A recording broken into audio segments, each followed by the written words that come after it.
Hello दोस्तों, मैं देवाशीष गोस्वामी आपका स्वागत करता हूं सीए के नए सिलेबस के ट्रांजिशन स्कीम के डिटेल वीडियो में। चलिए, अगर आपको कोई भी डाउट रहे तो आप मुझे कमेंट करके बताइएगा। मैं आपका रिप्लाई जरूर करूंगा, पर मैं कोशिश करूंगा कि आपके सारे डाउट इस एक वीडियो में मैं सॉल्व कर दूं। तो मैं जब ये वीडियो बना रहा हूं तो रात के 2 बज रहे हैं करीब करीब, और 2 तारीख है, 2 जुलाई है। तो ध्यान दें आप डेट्स पे, क्योंकि ये बहुत इंपॉर्टेंट है। सबसे पहली बात, फाउंडेशन में जो लास्ट डेट था रजिस्ट्रेशन का वो था 1 जुलाई।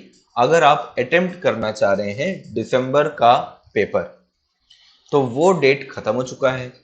ठीक है, पर आईसीआई ने क्या लिखा है? आईसीआई ने लिखा है कि आपको जो न्यू फाउंडेशन का जो रजिस्ट्रेशन होगा, न्यू फाउंडेशन यानी जो आप जून 24 में जो पेपर होगा, उसका रजिस्ट्रेशन का डेट कब से चालू होगा? 2 अगस्त से चालू होगा। तो ये एक इंपॉर्टेंट बात हो गई आपके लिए। ठीक है, दूसरी बात, इंटरमीडिएट पे आ जाते हैं। इंटरमीडिएट में रजिस्ट्रेशन कब से चालू हो चुका है? 1 जुलाई से चालू हो चुका है। लास्ट एग्जाम नवंबर 23 और फर्स्ट एग्जाम कब रहेगा नए स्कीम में? मई 24। ठीक है, तो इस बात का ध्यान रखना है। फाइनल का भी सेम है। आर्टिकलशिप पहले जो 3 साल का हुआ करता था, अब वो घट के कितना हो चुका है? 2 साल। ये एक बहुत बड़ी बात थी। आर्टिकलशिप को कम करके अब सीए का जो ड्यूरेशन है वो भी कम हो गया है। पहले ये माना जाता था कि एक सीए का बच्चा 4.5 साल या 5 साल में सीए का कोर्स कंप्लीट करेगा, पर अब ये जो कोर्स है ये 3.5 से 4 साल में भी कंप्लीट किया जा सकता है। चलिए आगे बढ़ते हैं। पेपर्स की बात करें तो पहले 4 पेपर हुआ करते थे, अभी भी 4 पेपर है। पहला पेपर तब भी अकाउंट्स हुआ करता था, अब भी अकाउंट्स है। 100 नंबर तब भी, 100 नंबर अब भी। दूसरा पेपर में चेंज आया हुआ है, पहले बिजनेस लॉ आता था 60 नंबर का और बीसीआर आया करता था 40 नंबर का। अब ये चेंज हो गया है, अब बिजनेस लॉ का कितने नंबर का आएगा? पूरा 100 नंबर का आएगा। बिजनेस लॉ का जो सिलेबस है वो भी मैं आपको एक बार दिखाना चाहूंगा यहाँ पे। बिजनेस लॉ पहले भी पूरा सब्जेक्टिव पेपर हुआ करता था, अब भी पूरा सब्जेक्टिव पेपर है। इसमें अगर आप कंटेंट को देखें तो कंटेंट इन्होंने क्या डाला है? पहले इन्होंने डाला है इंडियन रेगुलेटरी फ्रेमवर्क, यानी आपको एमसीए का नॉलेज, बेसिक नॉलेज, फेबी वगैरह सबका देना चाहते हैं कि बच्चे को पता तो हो कि भैया इनको गवर्निंग बॉडीज कौन है, रेगुलेटरी बॉडीज कौन है। इंडियन कॉन्ट्रैक्ट एक्ट पहले भी था, अब भी है। फोगा पहले भी था, अब भी है। पार्टनरशिप एक्ट पहले भी था, अब भी है। एलएलपी एक्ट भी है। कंपनीज एक्ट भी थोड़ा सा डाल दिया। नेगोशिएबल इंस्ट्रूमेंट एक्ट पहले नहीं हुआ करता था, सीएमए फाउंडेशन में हुआ करता था, उसको यहाँ पे डाल दिया गया है। कहीं ना कहीं कोशिश की गई है कि थोड़ा कोर्स को बढ़ाया जाए और रिफाइन किया जाए। 60 नंबर के लिए पहले बच्चा पढ़ता बहुत था, पर मार्क्स का जो वेटेज था वो कम था। अब जो वेटेज है मुझे लगता है कि ये बेटर वेटेज है, तो एक अच्छी बात है ये। अकाउंट्स की अगर मैं बात करूं तो अकाउंट्स में भी बहुत ज़्यादा चेंजेस नहीं आए हैं। अकाउंट्स में मोटा मोटी जैसे पहले था वैसे ही है, ऑलमोस्ट सारे पेपर्स, सारे टॉपिक्स। पहले भी थ्योरेटिकल आता था क्वेश्चन, अभी भी है। अकाउंटिंग प्रोसेस में रेक्टिफिकेशन, ट्रायल बैलेंस अभी भी है। बीआरएस पहले था, अब भी है। इन्वेंट्री पहले भी था, अब भी है। डेप्रिसिएशन पहले भी था, अब भी है। बाकी सारी बातें भी ऑलमोस्ट ऑलमोस्ट वैसी है। थोड़ा बहुत हल्का हल्का कहीं कहीं चेंज हुआ है, वो चेंज बहुत ही कहना चाहिए आपको कि कम है, बहुत ही कम है। चलिए आगे। उसके बाद हम बात करते हैं ऑब्वियसली, ये कहाँ गया, मैथ्स की। पेपर नंबर 3 आपका मैथ्स होता है, तो उसमें जो वेटेज था पहले 100 नंबर का था, उसके 3 पार्ट थे। 40, 20, 40, यानी 40 मार्क्स का मैथमेटिक्स, 20 नंबर का एलआर और 40 नंबर का स्टैट्स। अब भी कोई भी चेंज नहीं किया गया है, सारा वेटेज इन्होंने वैसे ही रखा है। वेटेज वाला मार्कशीट भी मैं आपको यहाँ पे दिखा दूंगा, सब कुछ आईसीआई ने अपलोड किया हुआ है। चौथे पेपर में भी अगेन पेपर 2 के जैसे ही एक चेंज आया है। पहले बिजनेस इकोनॉमिक्स और बीसीके हुआ करता था, पर अब बीसीके को हटा दिया गया है और सिर्फ बिजनेस इकोनॉमिक्स को रखा गया है। आमतौर पे ये माना जाता था कि बीसीके वाला पार्ट जो था वो बहुत स्कोरिंग था। बच्चा 40 में आराम से 25-30 नंबर तो बहुत ही इजीली स्कोर कर लेता था, और अगर उसने थोड़ी भी ढंग की पढ़ाई की थी तो वो 35 भी स्कोर कर लेता था, 40 भी स्कोर कर लेता था। तो बहुत आसान पार्ट था वो, उसको थोड़ा हटा के पूरा बिजनेस इकोनॉमिक्स कर दिया गया है। पर उससे कोई खास मुझे नहीं लगता कि मार्क्स पे बहुत ज्यादा फर्क पड़ेगा। नेगेटिव मार्किंग पहले भी फाउंडेशन में था, अब भी फाउंडेशन में है। पहले भी अगर आप देखेंगे तो दोनों पेपर, पेपर 1 और पेपर 2 जो था वो सब्जेक्टिव था, पेपर 3 और 4 जो था वो ऑब्जेक्टिव था। अब भी वही है, पेपर 1 और 2 सब्जेक्टिव है और पेपर 3 और 4 जो है वो ऑब्जेक्टिव है। ठीक है, विथ ऑब्वियसली नेगेटिव मार्किंग। अगर हम बिजनेस इकोनॉमिक्स की बात करें तो पहला चैप्टर जो है वो वैसा ही है, चैप्टर 2 भी वैसे ही है, चैप्टर 3 भी वैसे ही है, चैप्टर 4 भी वैसे ही है। चैप्टर 5 पहले बिजनेस साइकिल हुआ करता था, उसको हटा दिया गया है और अब वहां पे ले आए हैं नेशनल इनकम। वहां पे कीन्स के 2 sector model, 3 sector model, 4 sector model लाया गया है जो सीए इंटर के इकोनॉमिक्स का पार्ट हुआ करता था। तो ये इन्होंने एक अच्छा काम किया है। सीए इंटर से क्योंकि इकोनॉमिक्स हट चुका है तो उसको यहाँ पे ले आए हैं। बिजनेस साइकिल जो चैप्टर 5 हुआ करता था अब यहाँ पे आ गया चैप्टर 6। बहुत ही छोटा सा चैप्टर हुआ करता है और बहुत ही कहना चाहिए स्कोरिंग हुआ करता है। चैप्टर नंबर 7 पब्लिक फाइनेंस जो सीए इंटर इको में था वो यहाँ पे आ गया है। चैप्टर नंबर 8 मनी मार्केट जो थोड़ा बहुत आपके इंटर में था वो भी यहाँ पे आ चुका है। क्रिप्टो करेंसी के बारे में नई चीज यहाँ पे लाई गई है, फाउंडेशन से ही क्रिप्टो करेंसी के बारे में बच्चों को समझाया जाएगा। International trade again CA inter से लाया गया है और आखिरी में है Indian economic. Indian economic BCK का थोड़ा सा पार्ट हुआ करता था, उसको यहाँ पे थोड़ा सा लाया गया है। तो बहुत सारे चेंजेस है इकोनॉमिक्स में और अच्छा खासा चेंजेस है लॉ में। बाकी मैथमेटिक्स और अकाउंट्स अब मान के चलिए पूरा ही सेम है पहले जैसा। मैंने ये भी बता दिया आपको कि पेपर 1 और 2 पहले सब्जेक्टिव था, अब भी सब्जेक्टिव है। पेपर 3 और 4 पहले ऑब्जेक्टिव था और अब भी ऑब्जेक्टिव है विथ नेगेटिव मार्किंग। तो ये कहाँ पे लिखा है सर, आप ये भी दिखा दीजिए जरा। तो अगर आप आएंगे यहाँ पे तो आपको यहाँ पे requirement for passing CA foundation में अगर आप देखेंगे तो यहाँ आपको मिल जाएगा जहाँ मैंने डार्क किया हुआ है। A candidate is declared to have pass foundation अगर 40% ईच पेपर में, 50% एग्रीगेट में आ रहा है। और नीचे लिखा है paper number 1 and 2 will be subjective type while paper number 3 and 4 will be objective type with negative marking. तो ये थोड़ा सा इंपॉर्टेंट है। इंटर और फाइनल में बच्चों कोई नेगेटिव मार्किंग नहीं है, ठीक है। तो ये बहुत अच्छी चीज है। कई लोग को डर था कि सर इंटरमीडिएट में नेगेटिव मार्किंग आ जाएगा, नंबर कम होंगे, ऐसा कुछ भी नहीं है। इंटरमीडिएट में ऑब्वियसली सबसे बड़ा चेंज इंटरमीडिएट में ही हुआ है। पहले अकाउंट से 2 पेपर हुआ करते थे, पेपर 1 एंड पेपर 5। अब एक ही पेपर है जिसका नाम दे दिया गया है एडवांस अकाउंटिंग। अगर मैं आपको एडवांस अकाउंटिंग का सिलेबस दिखाऊं तो बहुत बेहतरीन लाया गया है। कई लोग को डर था कि सर अकाउंट का पेपर बहुत बड़ा ना कर दे, इन्होंने बिल्कुल भी बड़ा नहीं किया है। इनफैक्ट 2-3 बातें इन्होंने डाल के उसको वैसा का वैसे ही रखा है जैसा आपका पेपर 1 हुआ करता था। सबसे पहला कंटेंट अगर आप देखेंगे तो आईएफआरएस क्या है, कन्वर्जेंस क्या है, एडॉप्टेंस क्या है, एडॉप्शन क्या है, ये आपके सीए फाइनल के एफआर के पेपर में आपको देखने मिलता था। अब वो बातें यहाँ पे भी डाल दी गई है जो कि बहुत अच्छी बात है। अकाउंटिंग स्टैंडर्ड ही हमको सीए बनाता है। हम अकाउंटेंट नहीं है, हम चार्टर्ड अकाउंटेंट है। हमको अकाउंटेंट से जो डिफरेंशिएट करता है ना बाबू, वो अकाउंटिंग स्टैंडर्ड ही है। तो अकाउंटिंग स्टैंडर्ड पूरा भर दिया है and actually I am very happy कि इन्होंने अकाउंटिंग स्टैंडर्ड को छोड़ा नहीं है, पूरा ही रखा है। कुछ कुछ इन्होंने छोड़े हैं। कंपनी अकाउंट्स की अगर हम बात करें तो कंपनी अकाउंट्स बिल्कुल वैसे ही है जैसे आपके एडवांस अकाउंट्स का पार्ट हुआ करता था, बाईबैक वगैरह रहता था, रिकंस्ट्रक्शन रहता था, तो वो सब इसमें आ गया है। अकाउंटिंग फॉर ब्रांच जिसमें फॉरेन ब्रांच हुआ करता था वो भी आ गया है। तो देखिए उसके बाद कुछ ऐड कहाँ किया है, बाकी बातें वैसी ही हैं जैसी थी। तो मेन वेटेज जो यहाँ पे दिया गया है वो किसका दिया गया है, यहाँ पे दिया गया है एक तो आपका अकाउंटिंग स्टैंडर्ड पूरा दिख रहा है आपको काफी अच्छे से। इसके अलावा कंपनी अकाउंट्स का अच्छा खासा वेटेज रहेगा जिसमें बायबैक वगैरह चीजें रहेंगी, प्रिपरेशन ऑफ फाइनेंशियल स्टेटमेंट है और ब्रांच अकाउंटिंग डाल दिया है। तो बहुत जो सिलेबस बढ़ गया है ऐसा हम सोच रहे थे वैसा नहीं है। पर हाँ आप समझिए बात को कि अकाउंटिंग स्टैंडर्ड में जैसे अकाउंटिंग स्टैंडर्ड 21 है, अकाउंटिंग स्टैंडर्ड 14 है, ये अपने आप में एक चैप्टर हुआ करता था।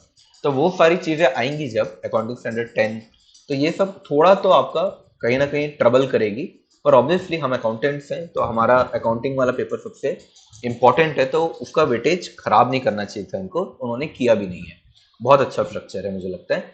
दूसरा है corporate and other law. Corporate and other law का भी अगर आप देखेंगे तो इन्होंने अच्छा ही रखा है, पूरा कंपनी फैक्ट रखा है।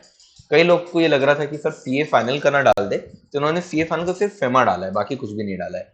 आप देखिए कंपनी फैक्ट पहले भी इतना ही पोर्शन हुआ करता था, बस इसमें आपको ये दिखेगा कि चैप्टर नंबर 11 जो है ना, कंपनीज इनकॉर्पोरेटेड आउटसाइड इंडिया, ये हुआ करता था सीए फाइनल के लॉ में, वहां से उसको उठा के सीए इंटर में डाल दिया गया है।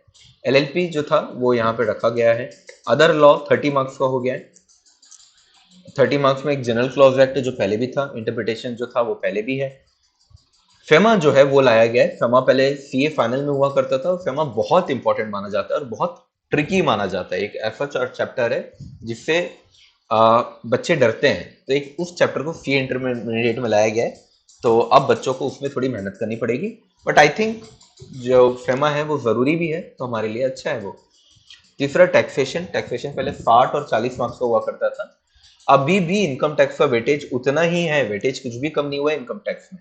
जितना वेटेज 60 नंबर में बच्चा पढ़ता था, अब उतनी ही पढ़ाई करेगा वो पर 50 नंबर के लिए। तो थोड़ा सा यहाँ पे सुन के थोड़ा बुरा लग सकता है कई लोग को कि सर कुछ तो कम करना चाहिए था जब मार्क्स कम किया है तो, पर ठीक है, अब उन्होंने नहीं किया तो नहीं किया। जीएफटी में उन्होंने 2 चैप्टर ऐड किए हैं जो पहले फाइनल में हुआ करते थे, बाकी पूरा वैसे ही रखा है उन्होंने, तो ज्यादा कोई चेंजेस नहीं है। और 40 नंबर का हुआ करता था जीएफटी, अब वो 50 नंबर का हो गया है। बाकी सारी चीजें उनकी सेम है। एक आपका प्लेस ऑफ सप्लाई जो था वो सीए इंटरमीडिएट में नहीं हुआ करता था पहले, वो प्लेस ऑफ सप्लाई यहाँ पे इन्होंने डाल दिया है। आईटीसी के अंदर भी इनके जो रूल्स वगैरह थे वो पहले नहीं रखे गए थे इतने ज्यादा, अब उसको पूरा डाल दिया गया है। तो इन्होंने वो सारी चीजें थोड़ी सी अच्छी की है। चलिए फिर आते हैं ग्रुप 2 की बात करें हम, तो ग्रुप 2 में कॉस्ट एंड मैनेजमेंट अकाउंटिंग आता है। तो कॉस्ट एंड मैनेजमेंट अकाउंटिंग में भी आपको चेंजेस नहीं देखने मिलेंगे, पूरा का पूरा सेम है। एम्प्लॉय कॉस्ट, ओवरहेड, ये सारी बातें वहां भी थी, एबीसी। आखिरी में आपको मिलेगा integration of cost and financial data.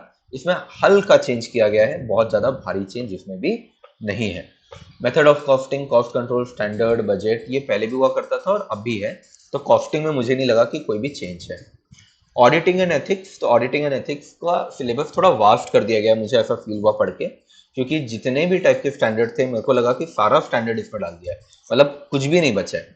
पहले भी बच्चे इंटरमीडिएट में ऑलमोस्ट सारे स्टैंडर्ड पढ़ते थे, पर फिर भी कुछ चीज़ों को इंपॉर्टेंट मार्क करके और कुछ चीज़ों को कम इंपॉर्टेंट मार्क करके बच्चा थोड़ा बहुत तो कुछ एबीसी एनालिसिस टाइप कर लेता था। पर इनका स्ट्रक्चर देख के मुझे ऐसा फील होता है कि शायद अब ये नहीं हो पाएगा। Completion and review, audit report, special feature, almost सब डाल दिया गया है। एथिक्स जो हुआ करता था, जो सीए फाइनल में बच्चा पढ़ता था, वो एथिक्स को यहाँ पे इन्होंने डाल दिया, जो कि एक अच्छी चीज है। पर कहीं ना कहीं थोड़ा सा बच्चा यहाँ पे जो है ओवर बर्डन फील कर सकता है ऑडिट में, क्योंकि ऑडिट का कोर्स वैसे ही थोड़ा बड़ा था, अब इसको थोड़ा और बड़ा कर दिया गया है। अब नाम इसका ऑडिटिंग एंड एथिक्स हो गया है। एथिक्स वही चीज है जो प्रोफेशनल एथिक्स होता है, जो सीए फाइनल ऑडिट में हुआ करता था। लास्ट है पेपर नंबर 6, जिसमें फाइनेंशियल मैनेजमेंट और स्ट्रेटेजिक मैनेजमेंट की बात हो रही है। फाइनेंशियल मैनेजमेंट जो है बच्चों, जैसा सिलेबस था सेम है। स्ट्रेटेजिक मैनेजमेंट में थोड़ी बहुत बातें ऐड की गई है, प्यारा कर दिया है सब्जेक्ट को, और वैसा ही है। तो मुझे लगता है पेपर नंबर 6 जो होगा इन सारे पेपर में से सबसे स्कोरिंग पेपर मुझे लगता है पेपर नंबर 6 होगा। इसके अलावा मुझे ऐसा लगता है कि टैक्सेशन, कॉस्ट और अदर लॉ, ये भी मुझे लगते हैं कि एक मीडियम कैटेगरी के पेपर बन के निकलेंगे। एडवांस अकाउंटिंग और ऑडिटिंग, ये दोनों पेपर को सबसे ज्यादा मुझे लगता है कि टाइम देगा एक बच्चा, काफी टाइम देने के बाद उसका एक सब्जेक्ट कंप्लीट होगा, थोड़ा भारी कर देगा इसको। सेल्फ प्लेस्ड ऑनलाइन मॉड्यूल, इसके बारे में बहुत सारी बातें हो रही थी। सर क्या है ये पेपर जो सेट ए और सेट बी आपको दिख रहा है जहां पे कंपलसरी लिखा है, जो कि लॉ है सीए फाइनल का और कॉस्ट है सीए फाइनल का, ये दोनों सीए फाइनल से हट चुका है और इंटरमीडिएट के बाद ही आपको देना पड़ेगा, और ये कंपलसरी है। तो आप अपने हिसाब से ऑनलाइन घर बैठ के चुपचाप इस पेपर को देंगे, कोई नेगेटिव मार्किंग नहीं है, आपको सिर्फ पास होना है। सेट सी में आपको यहाँ पे 10 पेपर दिख रहे होंगे, बहुत अच्छे अच्छे पेपर हैं।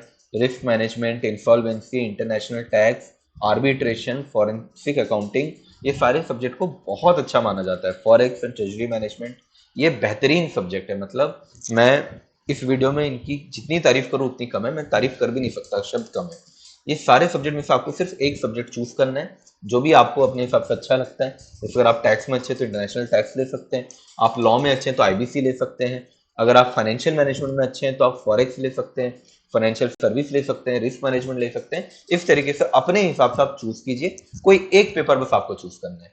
सेट डी में आपको 4 ऑप्शन मिला है और ये चारों ऑप्शन सीए, सीएमए, सीएस कहीं भी नहीं है, तो ये पहली बार डाला गया है। कॉन्स्टिट्यूशन ऑब्वियसली सीएस के जेआईजीएल नाम के पेपर में हुआ करता है, बट कोई सेपरेट सब्जेक्ट जो है ना, ये चारों कहीं पे भी नहीं है।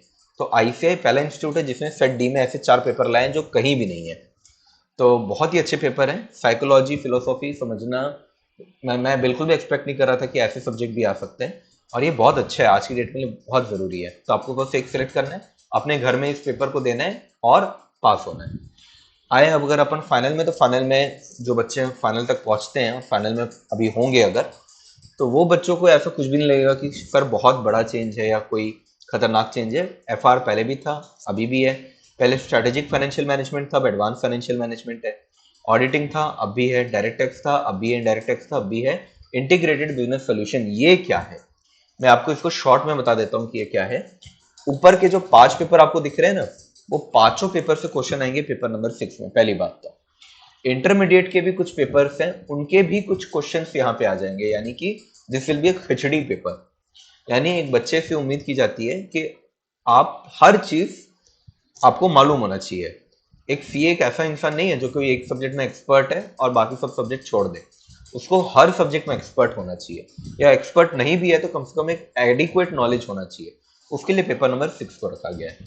तो यहाँ पे स्ट्रेटेजिक मैनेजमेंट तो लिखा ही हुआ है, आपको दिख रहा होगा, तो उसका एक वेटेज अच्छा खासा रहेगा इंटरमीडिएट से।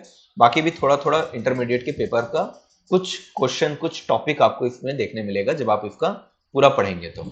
ठीक है, अब हम बात करते हैं इसके बारे में, किस तरीके से पूरा स्ट्रक्चर है उसको फ्लो चार्ट से उन्होंने समझाया, वो आप आराम से पॉज करके पढ़ लीजिएगा। हम आते हैं नीचे, चेंजेस क्या है। तो चेंजेस ऐसा है कि ऑटोमेटिकली आप कन्वर्ट हो जाएंगे मे में, पहला पॉइंट ये बोलता है। दूसरा, आप फ्री में कन्वर्ट हो रहे हैं, सिर्फ वो जो आपका स्टडी मटेरियल है ना, वो 500 रुपये लगेगा और 1000 रुपये लगेगा। तो 500 रुपये और 1000 रुपये किसके लिए है? 500 and 1000 for foundation, intermediate and final course respectively लिखा हुआ है। आगे, अगर आपको किसी ग्रुप, कोई ग्रुप आप पास कर गए, जैसे मान लीजिए आपने इंटर का ग्रुप 1 क्लियर कर लिया है, ग्रुप 2 क्लियर नहीं हुआ है अभी, तो आपको सिर्फ ग्रुप 2 कौन सा देना है? न्यू सिलेबस में देना है। ग्रुप 1 आपको देने की जरूरत नहीं है न्यू सिलेबस में। पेपर वाइज मान लीजिए कि आपके 2 पेपर एग्जाम थे, जैसे मान लेते हैं आपका लॉ एग्जाम था और आपका टैक्स एग्जाम था, तो आपको नए सिलेबस में भी ये दोनों पेपर देने की जरूरत नहीं पड़ेगी। Self pace online module can be undergone only after passing both group of intermediate. आप इंटरमीडिएट जैसे ही पास होते हैं आप सेल्फ पेस मॉड्यूल दीजिए, फिर आपका एक पड़ाव और पार हो जाएगा। पॉइंट नंबर 5 और 6 जो है आराम से पढ़ लीजिएगा, कुछ नहीं बोला यहाँ पे, इंपॉर्टेंट नहीं है। 7th वाला भी इतना इंपॉर्टेंट नहीं है। आगे, ये बड़ा इंपॉर्टेंट है आर्टिकलशिप के लिए।